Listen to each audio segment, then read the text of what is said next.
Uniform civil code यानी समान नागरिक संहिता को लेकर मंगलवार को पीएम नरेंद्र मोदी ने एक बयान दिया, जिससे इस मुद्दे को लेकर देश भर में बहस छिड़ गई।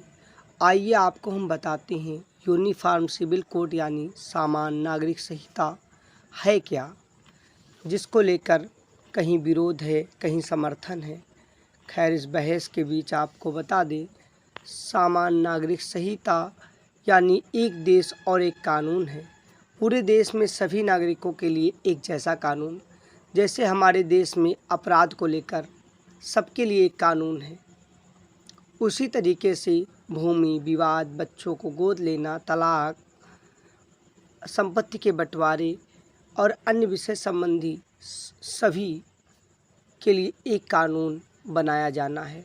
हालांकि इसका प्रावधान भारत के संविधान में संविधान बनाते समय ही किया गया था, लेकिन उस समय देश आज़ाद हुआ था। ताज़ा कुछ परिस्थितियां ऐसी थी, इसलिए आर्टिकल 44 को खाली छोड़ दिया गया कि जिस समय अनुकूल समय आएगा उसे बनाकर पूरा कर लिया जाएगा, जिसमें पूरे देश के नागरिकों को समान अधिकार मिलेंगे, किसी के साथ भेदभाव ना हो।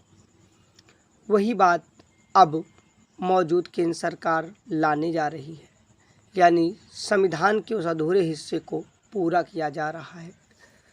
बता दें, सभी धर्म के नागरिकों को समान रूप से इन नियमों को मानना होगा। फिलहाल देश में कई निजी कानून के आधार पर अपने अपने धर्म के कानून तय हैं। ऐसे में अगर समान नागरिक संहिता को भविष्य में लागू किया जाता है तो देश के सभी धर्मों के लिए वही कानून लागू होंगे जो भारतीय संसद द्वारा तय किया जाएगा।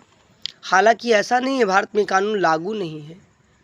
आपको अभी हम बताएंगे पूरी दुनिया में कहाँ कहाँ ये कानून लागू हैं, और भारत में भी गोवा एक ऐसा मात्र राज्य है जहाँ ये कानून पुर्तगालियों के समय से लागू है, यानी यूसीसी गोवा में आज भी लागू है। संविधान में गोवा को विशेष राज्य का दर्जा दिया गया है।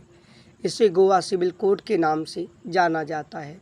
वहाँ हिंदू, मुस्लिम, सिख, ईसाई समेत सभी जाति धर्मों के लिए एक ही फैमिली लॉ है, यानी पारिवारिक कानून। इस कानून के तहत गोवा में कोई भी ट्रिपल तलाक नहीं दे सकता। रजिस्ट्रेशन कराए बिना शादी कानूनी तौर पर मान्य नहीं होगी। पारंपरिक तौर पर तो मान्य है।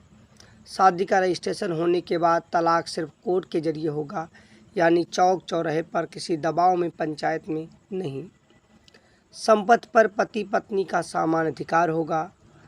इसके अलावा पेरेंट्स की आधी संपत्ति पर कम से कम बच्चों का अधिकार होगा, जिसमें बेटियां भी शामिल हैं। यहाँ बेटियों को अधूरा नहीं छोड़ा जाता है।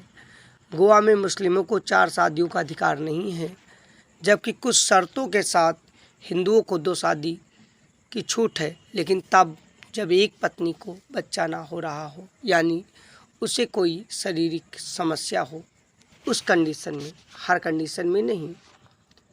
चलिए आगे हम बात करते हैं भारत में क्यों नहीं लागू हो पाया था यूसीसी समान नागरिक कानून संहिता का जिक्र पहली बार 1935 में भारत शासन अधिनियम यानी ब्रिटिश काल में आया था। उस समय ब्रिटिश सरकार की एक रिपोर्ट में कहा गया कि अपराधों, सबूतों और ठेके जैसे मुद्दों पर समान कानून लागू करने की ज़रूरत है। संविधान के अनुच्छेद 44 के सभी नागरिकों के लिए समान कानून लागू करने की बात कही गई, लेकिन फिर भी भारत में अब तक इसे लागू नहीं किया जा सका है। तमाम सरकारें अपने खिलाफ होने वाले विरोध को लेकर डर रही थी। अंग्रेज़ों का काम था शोषण करना, ना कि स्वेच्छापूर्वक शासन करना। कई कुरीतियाँ रही हैं। आपको समझाने के लिए विधिपूर्वक हम कई देशों के उदाहरण भी देंगे। यही कारण रहा है भारतीय संस्कृति की विविधता बनी रही। यहाँ एक ही घर में कई सदस्यों के लिए अलग अलग कानून थे। आबादी के आधार पर हिंदू बहुसंख्यक थे, फिर भी अलग अलग राज्यों में उनके रीति रिवाज में काफ़ी अंतर मिला। सिख, जैन, बौद्ध, ईसाई, मुसलमान आदि धर्म के लोग अपने अलग अलग कानून रखे। ऐसे में अगर समान नागरिक संहिता लागू की जाए तो सभी कानून धर्मों के कानून अपने आप खत्म हो जाएंगे, ऐसा अंग्रेज मानते थे। हालांकि यहाँ पर किसी की परंपरा, किसी के वर्ष, त्यौहार, व्रत, धार्मिक मान्यताओं को छेड़ा ही नहीं जा रहा है। यहाँ पर सभी के लिए मानवीय आधार पर एक कानून, तलाक, विवाह, गोद लेना, ऐसे मुद्दों पर है। देश में सामान्य नागरिक संहिता को लागू करने को लेकर पिछली बार भी 2016 में विधि आयोग ने लोगों से राय मांगी थी। इसके बाद आयोग ने 18 में अपनी रिपोर्ट तैयार की और कहा भारत में सामान्य नागरिक संहिता की आवश्यकता नहीं है। बता दें, सामान्य नागरिक संहिता बीजेपी के मुख्य 3 एजेंडों में शामिल रही है। पहला, धारा 370 यानी जम्मू कश्मीर। दूसरा, अयोध्या का राम मंदिर। तीसरा एजेंडा यूसीसी यानी एक देश एक कानून। अब हम बात करें दुनिया भर में कहाँ कहाँ सामान्य नागरिक संहिता लागू है, तो ऐसे में आपको बता दें, इस लिस्ट में America, Ireland, Pakistan, Bangladesh, Malaysia, तुर्की, इंडोनेशिया, सूडान, मिस्र जैसे इस्लामिक देशों के नाम शामिल हैं। इसमें यूरोप के कई ऐसे देश हैं जो एक धर्मनिरपेक्ष कानून को मानते हैं। वह इस्लामिक देशों में शरिया कानून को मानते हैं। हमारे पड़ोस के पाकिस्तान में भी सामान्य नागरिक संहिता लागू है, फिर भी हमारे देश में इसका विरोध किया जाता है। चलिए हम आपको बताते हैं, यूनिफॉर्म सिविल कोड का मतलब है भारत में रहने वाले हर नागरिक के लिए समान कानून होना, चाहे वह किसी भी धर्म, जाति, लिंग का हो, यानी वो महिला हो या पुरुष या थर्ड जेंडर। अगर सिविल कोड लागू होता है तो विवाह, तलाक, बच्चा गोद लेने और संपत्ति के बंटवारे जैसे विषय में सभी नागरिकों के लिए एक कानून होंगे और ये सुविधाजनक होगा। जैसे अपराध में सबके लिए एक कानून है। इसमें कई सवाल उठते हैं, क्या भारत के संविधान का हिस्सा है यूसीसी? जी हाँ, सामान्य नागरिक संहिता भारत के संविधान के अनुच्छेद 44 का हिस्सा है। संविधान में इसे नीति निर्देशक तत्वों में शामिल किया गया। संविधान के 44 अनुच्छेद में कहा गया है कि सभी नागरिकों के लिए समान अधिकार कानून लागू करना सरकार का दायित्व है और अब सरकार उस दायित्व का निर्वहन कर रही है, तो इसमें विरोध का कोई औचित्य ही नहीं बनता। खैर, कुछ गलत तथ्य अगर आते हैं तो उसका विरोध भी जायज़ होना चाहिए, लेकिन हर चीज़ का विरोध बिल्कुल दुर्भाग्यपूर्ण है।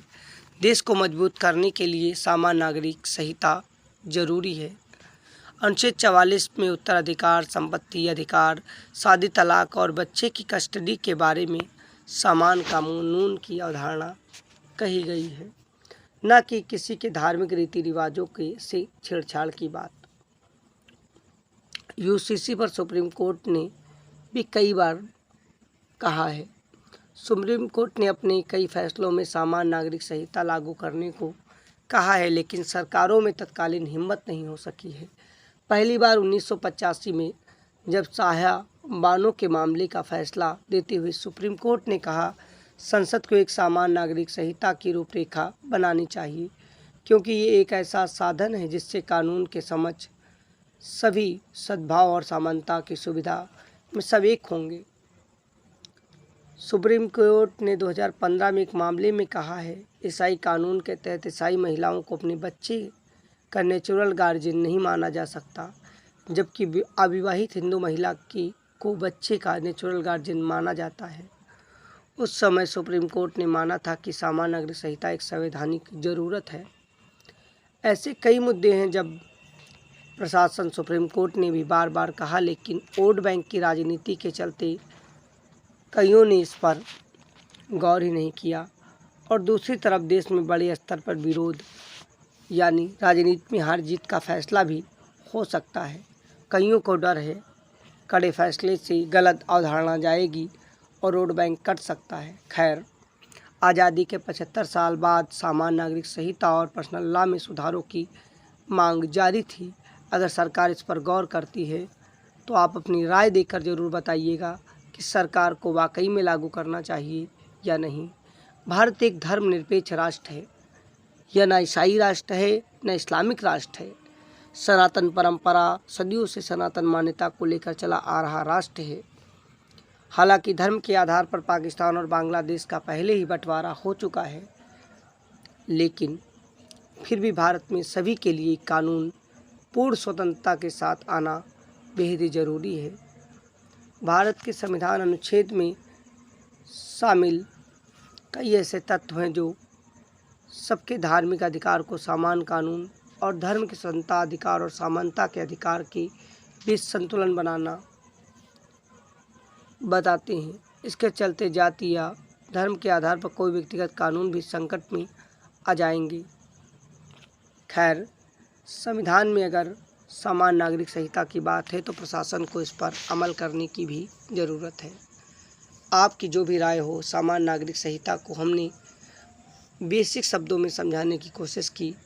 आप इस पर अपनी राय कमेंट बॉक्स में साझा करें। देखते रहें विशाल की रिपोर्ट। जय हिंद।